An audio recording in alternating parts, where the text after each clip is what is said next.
Kênh chia sẻ mọi thứ thân ái được kính chào quý vị và các bạn. Kính mời quý vị và các bạn cùng lắng nghe bài viết tư vấn cho cha mẹ về cách giao tiếp giáo dục con cái. Nội dung bài viết được kênh chia sẻ mọi thứ sưu tầm tìm hiểu từ các chuyên gia tâm lý để gửi đến quý vị và các bạn. Kính mời quý vị và các bạn cùng theo dõi.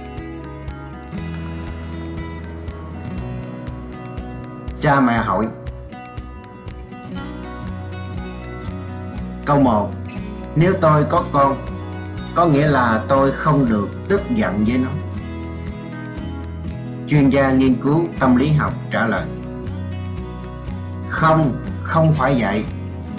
Trong bất kỳ trường hợp nào thì cũng không nên che giấu và kìm nén những bất mãn của bạn.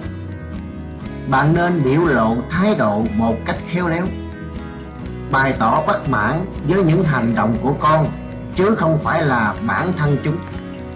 Bạn có thể khiển trách hành động của trẻ, chứ không phải là cảm xúc của chúng. Bạn không nên thường xuyên thể hiện sự bất mãn đối với những hành động của trẻ, nếu không sẽ gây cho trẻ cảm xúc ức chế. Cha mẹ hỏi. Câu 2. Tôi có nuông chiều con tôi không? Khi tôi thường xuyên làm mọi thứ cùng với nó sẽ có thói quen đưa mọi thứ cho tôi làm không? Chuyên gia nghiên cứu tâm lý học trả lời.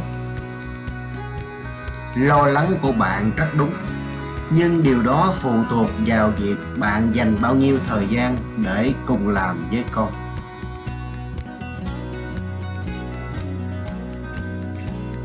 Cha mẹ hỏi. Câu số 3.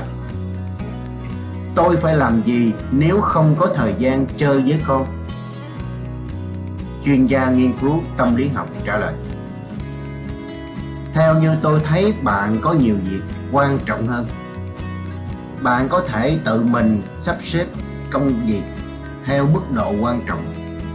Tôi muốn nói cho bạn với các bậc phụ huynh khác một thực tế là để sửa chữa những thiếu sót cho bạn không quan tâm đến con cần nhiều thời gian và công sức bỏ ra gấp 10 lần thời gian và công sức bạn cần để dạy con từ bây giờ. Cha mẹ hỏi. Câu 4. Làm thế nào khi con không chịu tự làm nhưng cũng không chịu để tôi giúp nó? Chuyên gia nghiên cứu tâm lý học trả lời.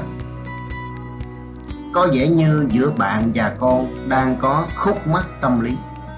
Bạn hãy nghe nội dung 10 bài học để giao tiếp với trẻ, bài thứ 4 trong danh sách phát của kênh chia sẻ mọi thứ để hiểu thêm hơn nhé.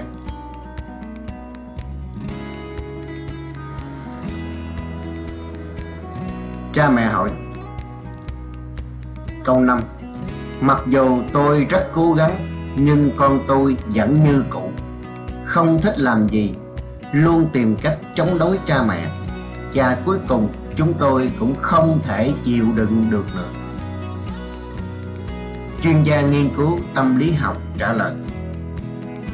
Chúng ta sẽ còn thảo luận nhiều về những tình huống khó xử và những khó khăn của các bạn. Ở đây tôi muốn nói rằng mong các bạn hãy kiên nhẫn. Nếu bạn cố gắng nhớ thật kỹ các quy tắc trong 10 bài học để giao tiếp với trẻ hiệu quả, bạn sẽ thấy hiệu quả. Nhưng kết quả không thể đạt được ngay lập tức. Thường phải mất vài ngày, vài tuần, thậm chí vài tháng đến 1-2 năm thì hạt giống bạn trồng sẽ nảy mầm. Có một số hạt giống phải nằm trong đất khá lâu, nhưng chỉ cần bạn không mất hy vọng và tiếp tục tưới nước đều đều cho đất, hãy nhớ rằng quá trình nảy mầm của hạt giống đã bắt đầu. Cha mẹ hỏi. Câu 6. Chẳng lẽ lúc nào tôi cũng giúp đỡ con làm mọi việc? Theo kinh nghiệm của bản thân, tôi biết tầm quan trọng của việc thỉnh thoảng có người ngồi bên cạnh và lắng nghe tôi nói. Chuyên gia nghiên cứu tâm lý học trả lời: bạn hoàn toàn đúng. Đối với mỗi người chúng ta, đặc biệt là trẻ con, rất cần được giúp đỡ, không chỉ trong công việc mà cả trong lời nói, và thậm chí là sự im lặng đồng tình. Chúng ta cần hiểu rõ về nghệ thuật lắng nghe và hiểu người khác, được trình bày ở bài học thứ 5 trong 10 bài học để giao tiếp với trẻ trong danh sách của kênh Chia sẻ mọi thứ. Mời quý cha mẹ cùng cha mẹ hỏi. Câu 7. Có phải lúc nào cũng nên áp dụng phương pháp chủ động lắng nghe với trẻ không? Ví dụ như ngày hôm qua, con trai tôi về nhà trong tình trạng chiếc quần bị rách.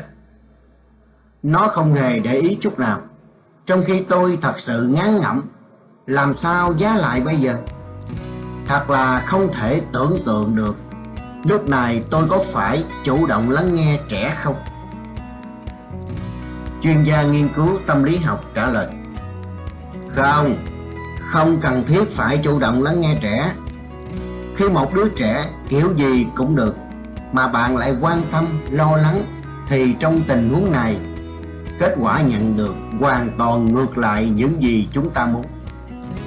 Bạn hãy nghe nội dung 10 bài học để giao tiếp với trẻ, bài học thứ 6 trong danh sách phát của kênh Chia sẻ mọi thứ để hiểu thêm hơn nha.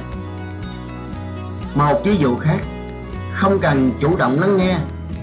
Mẹ ơi, bây giờ là mấy giờ? Nếu là một câu hỏi như thế, sẽ là vô lý nếu bạn trả lời: con muốn biết thời gian hiện giờ ạ.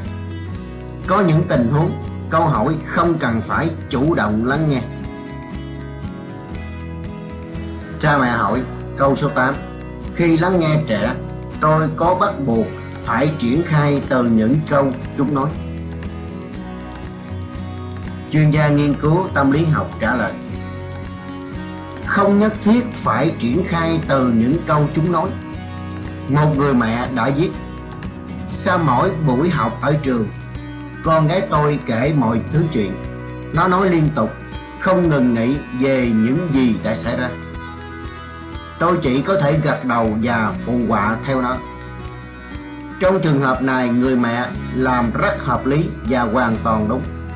Khi một đứa trẻ nói liên tục về tất cả, về những thứ mà trẻ ấn tượng, thì lúc này điều trẻ cần đó là sự hiện diện và chú ý của bạn. Các nhà tâm lý học gọi đây là nghe thụ động. Thụ động tất nhiên chỉ có vẻ bề ngoài. Lúc này đây, chúng ta chỉ nên trả lời ngắn gọn, từ cảm thán hay những từ lặp lại đơn giản, thể hiện bạn đang lắng nghe và hiểu được cảm xúc của trẻ, như là à, vậy à, thật vậy à, hãy kể tiếp đi, thú vị lắm, đúng rồi, rồi sao nữa, sau đó ra sao, vậy à, cần thiết phải như vậy chứ, tuyệt lắm con.